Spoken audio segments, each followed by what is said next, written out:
There's a lot of doom and gloom in the world at the moment, and for, very justified reasons. But I also think there is a lot of great things that we have in 2025, that haven't always been around.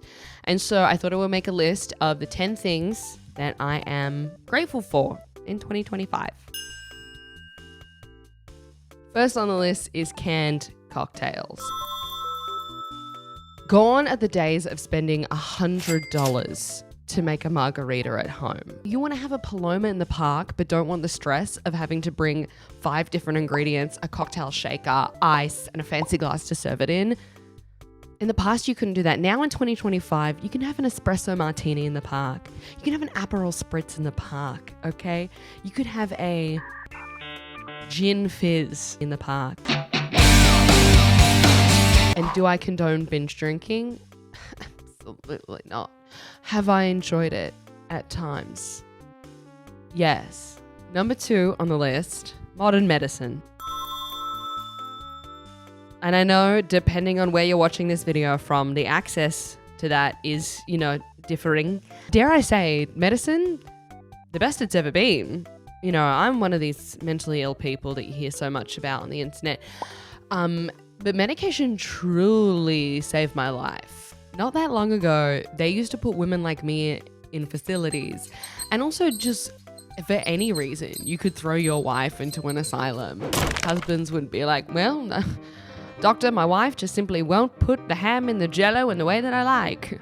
And on a very unrelated note, I've fallen in love with my 21-year-old receptionist. And she seems to be very upset about that. So I guess we've got to put her in an asylum forever. And they would get away with that. And they would allow that. Something that blows my mind all the time is we have only been washing our hands for 150 years. That's not that long. 2 grandmas ago, that's your grandma's grandma, saw everyone washing their hands and was like, oh, these young people these days are washing their hands. The world's gone mad. When I was born, the doctor had mud under his fingernails and crumbs on his chin, and we turned out fine. Anyway, I'm off to mourn the death of my 5 siblings that didn't make it through childbirth. If my grandma's grandma saw that we had soap in every single home next to every single sink, she'd be like, that's just big soap. That's just big hygiene trying to take over. Washing your hands. What's next? Washing your face?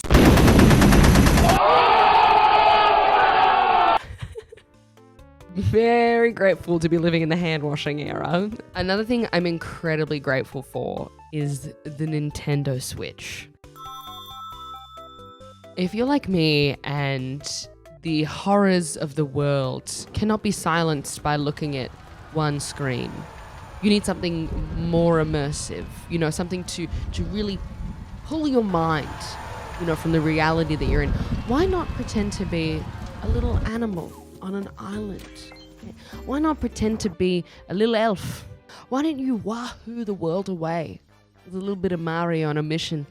The Nintendo Switch. Because it's nice not to be you for a little bit. Another gadget I'm so grateful for is walking pads. In 2025, you can watch TV and go for a little walk at the same time. And before you say, what about treadmills? I can't afford a treadmill. Those things are friggin' expensive. Even if you're a dog. Walking pads, cheap as hell. And also treadmills, too big. I don't know how big your houses are, but any room I put a treadmill in my house would just become the treadmill room because it would take up so much space. And then very quickly after that, the treadmill would become the place where I hang my laundry when I can't be bothered to go outside. Going for a walk outside is always recommended, okay? But if you're a woman like me and you love to walk at the nighttime, what are you gonna do? Walk outside like an idiot? No. You can walk in the safety of your home and watch a true crime documentary at the same time. You get all of the fear you would from walking outside, but with none of the actual being attacked.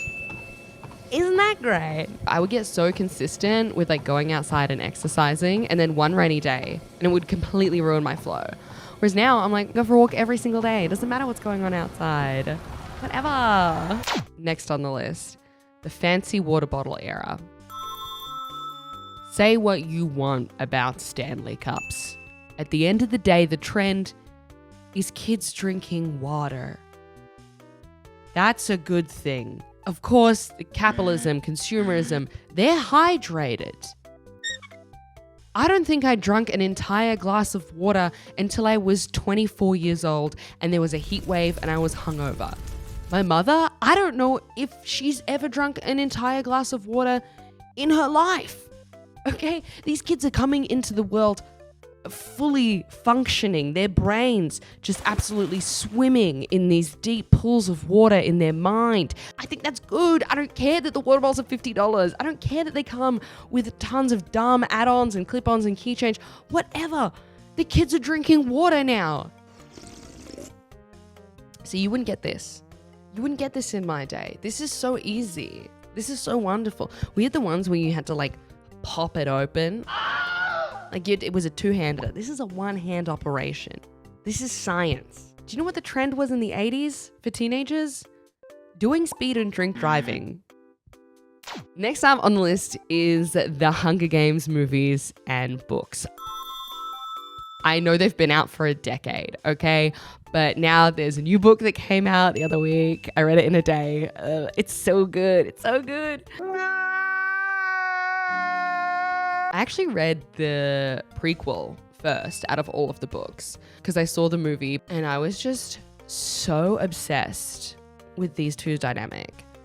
Their chemistry was so hot. I love nothing more than an evil man who falls in love with a beautiful girl. But he almost thinks about not being evil and she's so beautiful, but she's in danger. I love that shit. So after watching the movie, I was like, I need more. And so I read the book and it's just so good. Also, can I say, I know mature people are past this, but some people need to hear it.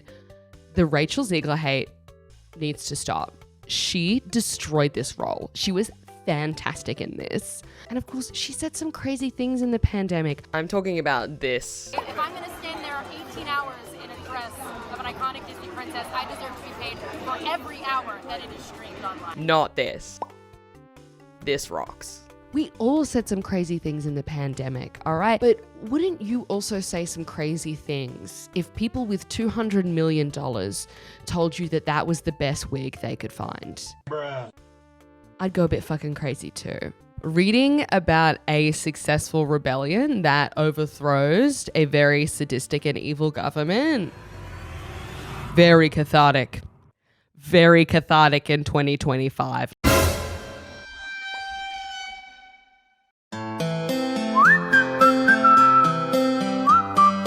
Anyway, read all of the books, watch all of the movies. Suzanne Collins, I love you and appreciate you, girl. Next on the list, I am truly grateful for Kmart. If you're in America, Target is the equivalent. Kmart in Australia, you have to understand, if you went to Kmart 10 years ago, people would be like, oh, she's going to get a shirt so she can paint in it and ruin it. I don't know what made them wake up and say, why don't we make a shop that is fucking awesome? Why don't we make a shop that makes people go in there with $50 and think, I can change my life. I go into a Kmart now and they have everything. I can go in there with my $50 and I can buy yoga pants, a board game, a book, that extension cable that I've needed for 2 years, and truly be like, I am walking out of here a better woman. They didn't have that back in the day. I called my mom and I asked her, I was like, where did you get homewares in the 90s? She's like, oh, you would go to a different shop for each individual thing. That's so much time that modern Kmart has given us. And I'm grateful for that. People be like, oh, I watch too much TV. I sit around, I play too many games. Yeah, we've been gifted so much time. It's because everything takes no time at all. You can book an international flight to the other side of the world while you take a shit. We are living in the most efficient era that has ever existed. That rocks. Enjoy the shit you enjoy. Kick back, babe. Last on the list, food delivery apps. I do feel a little conflicted about this one because I do think that history will probably not look kindly on this era in time. It does feel kind of crazy that I can pay $5 and someone will deliver a butter chicken to my house. That is some like medieval king stuff. And like delivery has come so far in such a short period of time. I remember maybe like 15 years ago, if you wanted something delivered, it was pizza or nothing. Or maybe Chinese if you lived in the right suburb. And also, I remember my parents, whenever we suggested pizza be delivered, they acted like that shit cost $300. Now it's like, I'd probably get food delivered, I'm going to say at least twice a week.